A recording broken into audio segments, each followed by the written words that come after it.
idea that has probably become too cliche, almost hackneyed, that we think, that we're told we understand so very well.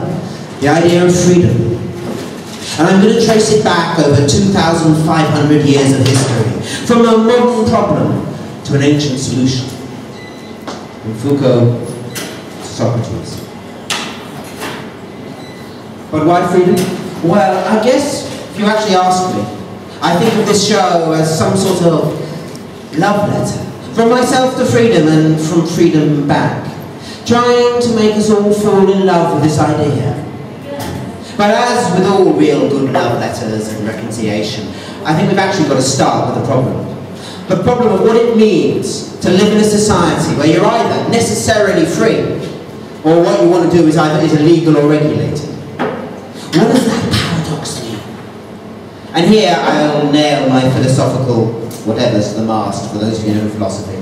Because for me, the greatest modern thinkers of freedom are not those who trumpet loudly, but those who are trying to rethink it quietly. The French postmodernists. And by far the greatest of them, Foucault and Deleuze. And so the first two pieces I'm going to do are Foucault and Deleuze. The first, both of them are trying to tackle the deep problem about freedom. Foucault is trying to work out what it means to live in a society that says it is free. And he's wondering, does that mean the individual is free? Or does that mean the individual is caught in new ways? And the piece I'm going to do is one of his classic bits of analysis. I call it the 4-minute Foucault. And it is a summary of Foucault's great work, The History of Sexuality, Volume 1. The second piece is very, very, very different. It is from Deleuze's book, 1,000 Platons.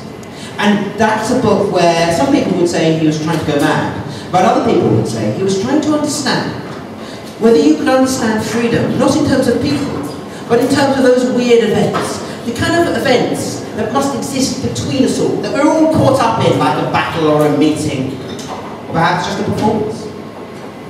And whether, because there are these things that are beyond any one of us, we might pitch freedom there. I'll start then with the Foucault. Perhaps I should say two things more about this piece before I start. First of all, this is the book where he tries to persuade you your sexuality is not what you think it is. You don't have to agree with him. And the other one is, I always say with Foucault, he's famously difficult. Don't judge him until you get right to the end of this piece. He really doesn't mean you to. 4-minute Foucault. I do it in lots of voices. Has not something really funny struck you about our sexuality? Over the last 150 years or so, we've prattled on endlessly about our oppression. I think we found a new way to flirt. But I will tell you what is far darker. Over the same period of time, we seem to have confused our sexuality with our identity. Tell me who you have the hots for, and I will tell you who you are. We have taken then the great welter of our beings, our hopes, our dreams, our ability to catch each other's eye, and we've crushed them into a binary opposition of genders rooted in biology. Or are these enlightened times a chocolate box selection of permitted sexualities? We look then upon our desire in fear, wondering where it is quietly taking us, reveling on it with delight.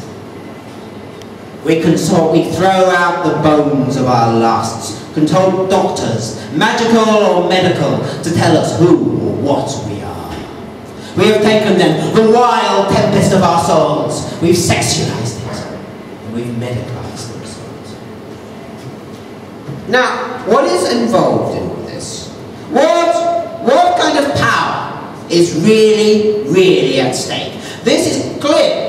Not the noisy kind of power, the kind of power a king has that says, do this or else. No. This is our far quieter power. The power that got you out here tonight. The kind of power we have as individuals. Individuals who are caught up in each other's lives and have an ability to influence, to be influenced, to change our minds and to resist.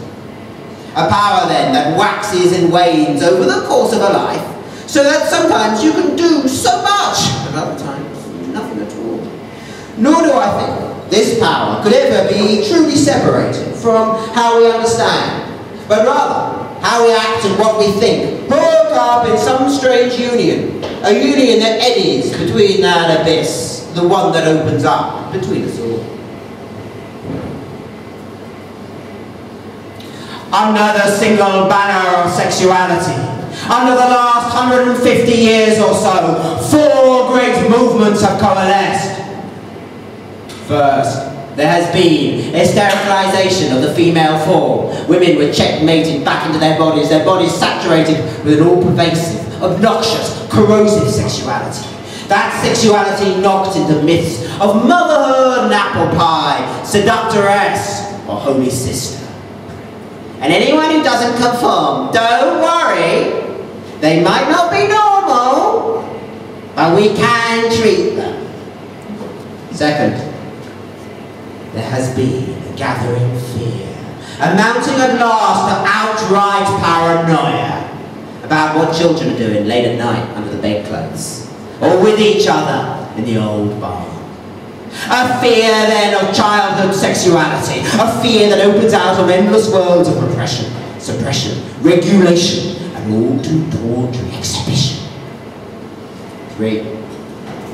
There has been a veritable medicalization of normality. The perfectly natural processes of conception, pregnancy, birth, and aftercare have become an excuse for a trip down the clinic, leading questions, long metal instruments, and prying hands.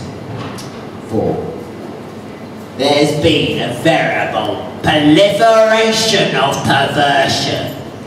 Tell me who you have the odds for. Animal, vegetable, or mineral.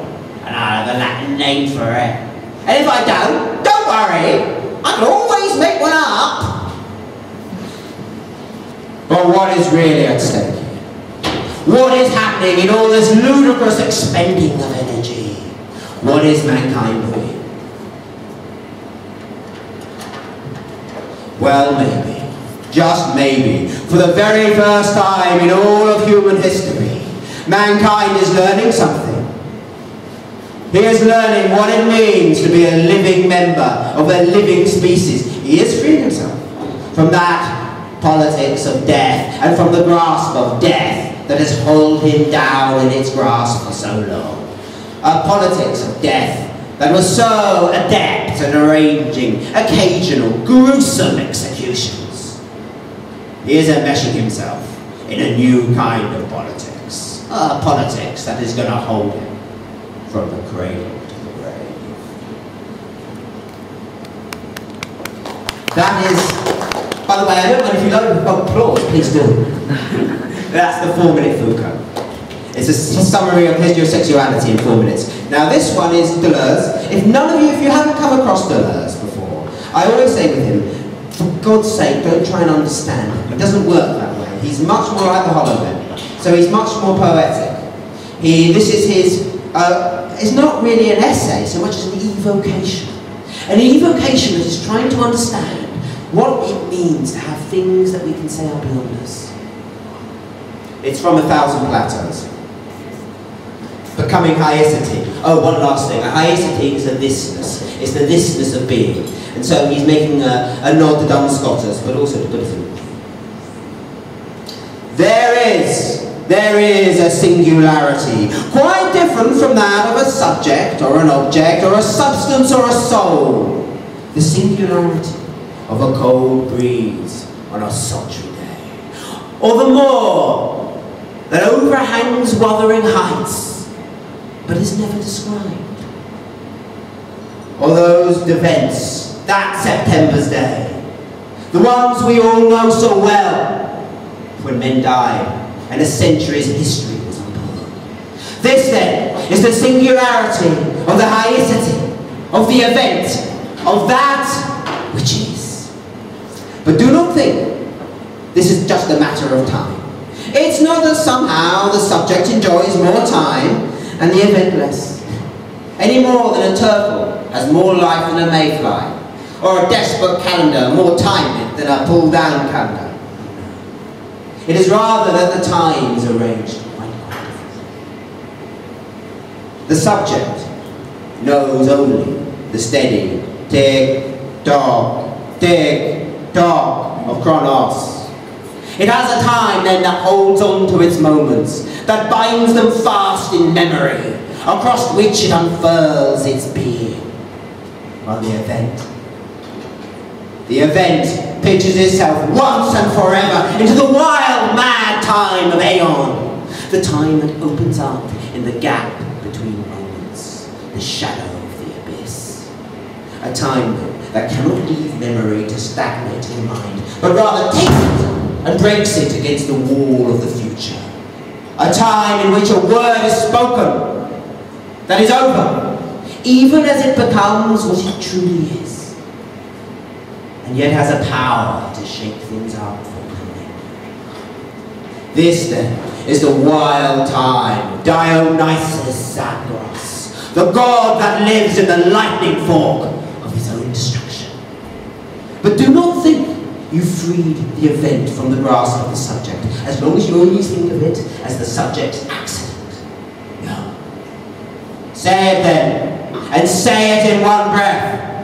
The vampire stalks at 5 o'clock at night as the sun sets, and the red eye of the vampire and the setting sun are caught in the self-same event.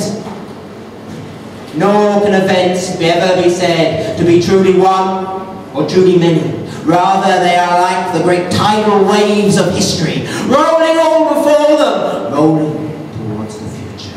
Say it, I say it in one breath. The philosopher falls from the high pavement in Turin, under a cold January sky, as the horse is beaten to death. And the death of the horse and the madness of Nietzsche are caught up in the self-same event that washes through time, right here, right now. We must learn then to say with Mrs. Dalloway, as she walks through London's cardboard streets, it's so difficult, so very dangerous to live but for one moment on the hard ride of time, to cut through everything like a knife, to no longer be able to say, he does that, or she does that. To be always young, and yet so very old. You have then the singularity of a locust storm on a desert afternoon. If only you have the will to live it. What have you to lose but your soul? But you might have